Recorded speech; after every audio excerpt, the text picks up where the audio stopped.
Imagine clawing your way onto a black sand beach, not against a charging army, but against an invisible enemy hidden in a mountain fortress. An enemy whose sole mission is to kill 10 of your friends before he dies. This wasn't a nightmare. This was the reality of the Pacific Island hopping campaign in the Second World War.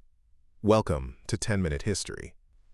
I'm your host, Jake Sullivan, and today we're diving deep into one of the most brutal and strategically brilliant campaigns in military history, the long, bloody road to Tokyo. In the 6 months after the devastating attack on Pearl Harbor on December 7, 1941, the Empire of Japan seemed unstoppable. They had carved out a vast defensive empire across the Pacific, a fortress of hundreds of islands stretching for thousands of miles. To attack every single one would have been suicide, a war that would have cost millions of lives and taken decades. The Allies needed a new plan, something radical and ruthless. The answer was a strategy called island hopping or leapfrogging. The idea was simple but revolutionary. Instead of fighting for every fortified island, the Allies would bypass the enemy's biggest strongholds. They would seize more lightly defended islands nearby, build airfields on them, and then use their air power to bomb the bypassed fortresses into starvation and irrelevance. It was a strategy of strangulation, transforming the Pacific from a Japanese lake into an American highway to Tokyo. But this new strategy was born from a bitter rivalry between two towering figures of the American military. In one corner was General Douglas MacArthur, commander of the Army in the Southwest Pacific. Charismatic and egotistical, MacArthur's goal was to drive north from Australia, through the jungles of New Guinea, to fulfill his famous promise, "I shall return to the Philippines." In the other corner was Admiral Chester W. Nimitz, the calm and brilliant commander of the Pacific Fleet. Nimitz, leading the Navy and Marines, planned a direct assault west across the Central Pacific, a dagger aimed straight at Japan. Instead of choosing one man over the other, the U.S. Joint Chiefs of Staff funded both. This created a dual-pronged juggernaut, two simultaneous offensives that kept the Japanese constantly off balance, forcing them to shuttle their limited forces back and forth, never able to fully stop either American advance. But before the advance could begin, the Allies had to stop the bleeding. That happened in the spring of 1942 at two crucial naval battles. First, at the Battle of the Coral Sea, the U.S. Navy blocked a Japanese invasion of Port Moresby, the first time a Japanese advance had been halted. Then, just 1 month later, came the miracle at Midway. Thanks to brilliant code-breaking that revealed Japan's entire plan, the U.S. Navy set a trap. In the space of just 5 minutes, American dive bombers sank 3 of Japan's 4 elite aircraft carriers, with a 4th sunk later that day. Midway was the turning point. Japan's naval air power was shattered, and the initiative in the Pacific shifted for the first time to the Allies. The long offensive could finally begin.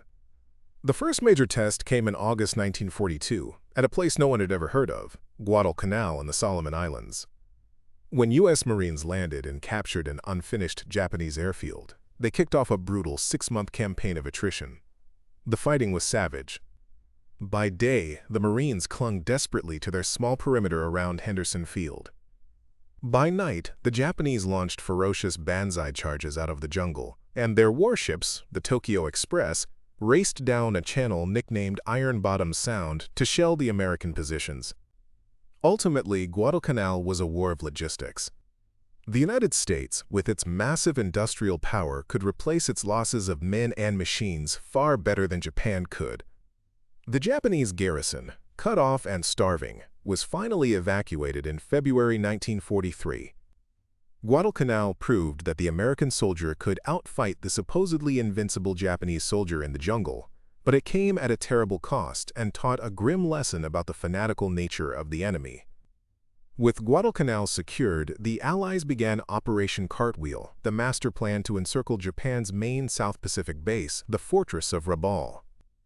Instead of a costly frontal assault, MacArthur's Army and Navy forces leapfrogged around it, capturing surrounding islands and building airfields. Soon, 100,000 Japanese troops at Rabaul were trapped, pounded by daily air raids, and left to wither on the vine, completely removed from the war without a single major battle for the fortress itself.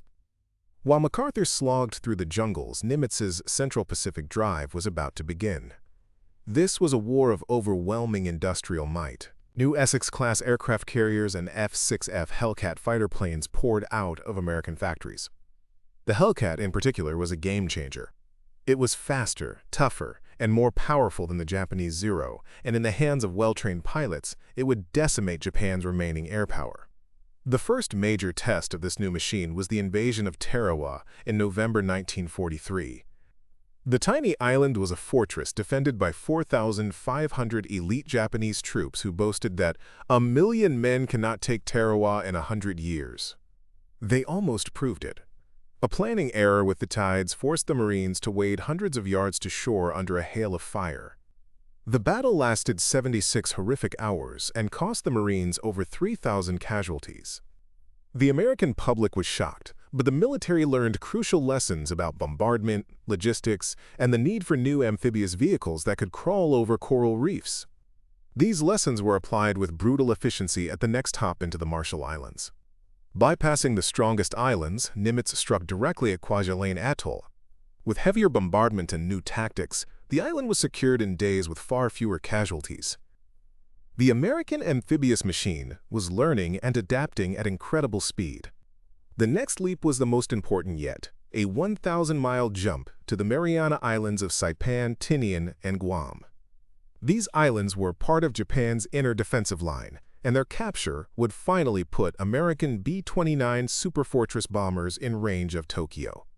As the Marines fought a savage 3-week battle on Saipan, the Japanese Navy made its last great gamble. The resulting Battle of the Philippine Sea was a slaughter. American Hellcat pilots, guided by superior radar, tore into the inexperienced Japanese aviators. It became known as the Great Marianas Turkey Shoot. Japan lost over 600 aircraft and 3 carriers. The United States lost just 29 planes in combat. Japanese naval aviation was finished as an offensive force. The fall of Saipan was so shocking it caused the government of Prime Minister Hideki Tojo to collapse. The war had reached Japan's doorstep. But the bloodiest fighting was yet to come. Knowing they could no longer win, the Japanese adopted a new, horrifying strategy, attrition. Their goal was no longer to defeat the Americans, but to kill so many of them that the U.S. public would demand a negotiated peace. The first taste of this new hell was on the island of Peleliu. Here, the Japanese commander abandoned the beach defenses and created a fortress of over 500 interconnected caves in the island's coral ridges. The battle, expected to last 4 days, dragged on for over 2 months. The 1st Marine Division was nearly destroyed, suffering horrific casualties to take an island whose strategic value was already in question. Then came Iwo Jima. This 8-square-mile volcanic rock was halfway between the Marianas and Japan, a vital base for fighter escorts and a haven for crippled bombers. Its 22,000 defenders, under the brilliant General Tadamichi Kuribayashi, turned the island into a subterranean fortress with 11 miles of tunnels. He forbade wasteful banzai charges. His orders were simple: every man must kill 10 Americans before he dies. For 36 days, the Marines fought yard by bloody yard to take the island, reducing bunkers and caves with flamethrowers and explosives. Iwo Jima was the only battle in the Pacific where American casualties, at 26,000, were higher than the number of Japanese defenders. The fighting was so intense that one of the most secret and effective weapons of the war was crucial. On Iwo Jima, 6 Navajo code talkers worked around the clock, transmitting over 800 messages in the first 2 days without a single error. Their code, based on their unique, unwritten language, was the only major military code in modern history that was never broken. The final battle of the island-hopping campaign was the Apocalypse, Okinawa. Just 340 miles from Japan, this was the staging ground for the final invasion. For 82 days, American soldiers and Marines fought a battle of pure savagery against 110,000 entrenched Japanese defenders.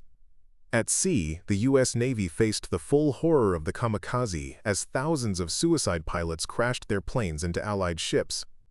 The battle for Okinawa was the costliest of the Pacific War for the Americans, with over 49,000 casualties. But the sheer fanaticism of the defense, with soldiers and even civilians fighting to the death, had a chilling effect on American leaders. The projected casualties for the invasion of Japan itself, code-named Operation Downfall, were astronomical, running as high as 1 million Americans and many millions of Japanese. The bloodbath of Okinawa provided the grim justification for using a terrible new weapon to end the war. On August 6, 1945, a B-29 that took off from Tinian, an island captured in the Marianas Campaign, dropped the first atomic bomb on Hiroshima. The island-hopping campaign had brought an end to the Second World War, but it did so by paving the way for the nuclear age. It was a brilliant strategy of leapfrogging and strangulation, a testament to industrial might and human courage. But it was also a war without mercy, a brutal, island-by-island slugfest that stands as a sobering reminder of the true cost of total war. So what are your thoughts on this? Let us know down in the comments below. If you found this interesting or learned something new, please give this video a like and don't forget to subscribe to 10-Minute History for more deep dives. Thanks for listening.